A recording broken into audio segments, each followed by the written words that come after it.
السلام عليكم. المسار اليوم الهايكينج إلى كهف اسمه كهف سعال في محافظة مسقط، وشكرا. السلام عليكم. Today's hiking is to a cave called Sual Cave in Muscat. Thank you.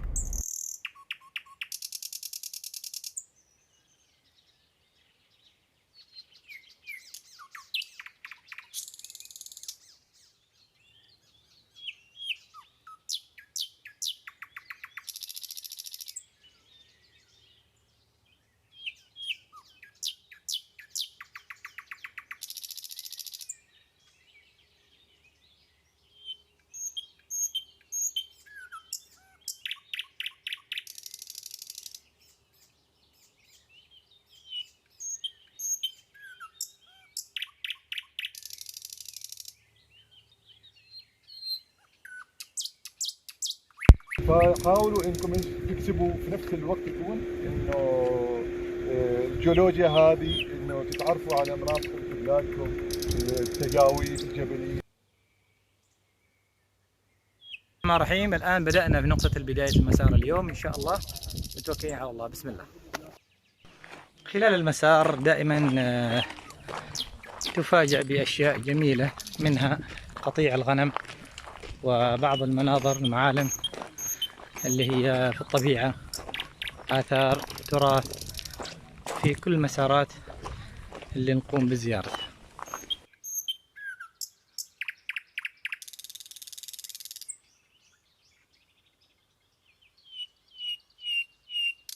بسم الله الرحمن الرحيم.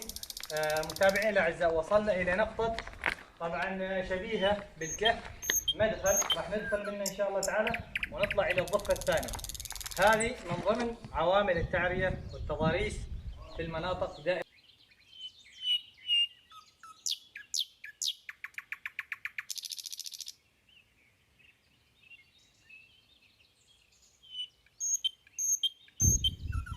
كابتن،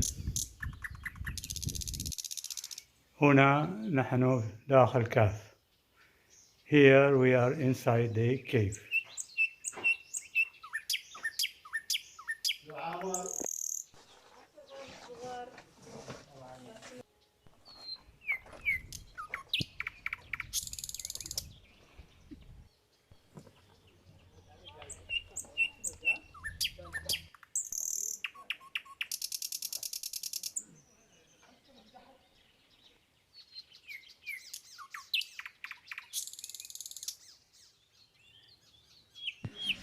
وصلنا إلى مرتفع بحيث أن نلقي نظرة إلى المدينة والحظائر اللي هي للمواشي تحت المواطنين طبعا هنا.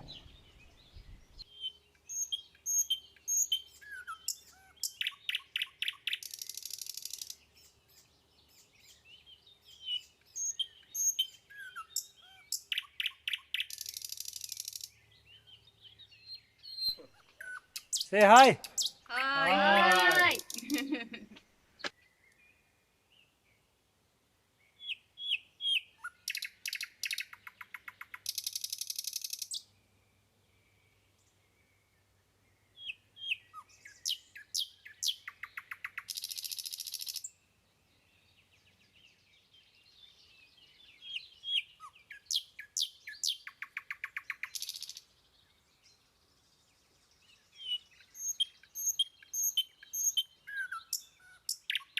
واخيرا الحمد لله رب العالمين وصلنا جميع المشاركين الى النقطه النهايه من مسار كهف سعال.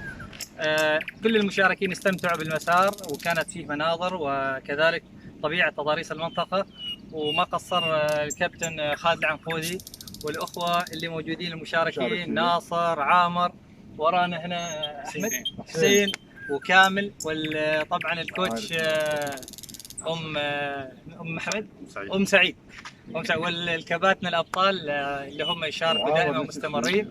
عامر ذاكرنا اكيد، عامر ما ينتسي. فرصه سعيده ان شاء الله تعالى، ونشوفكم في مسارات اخرى بعون الله.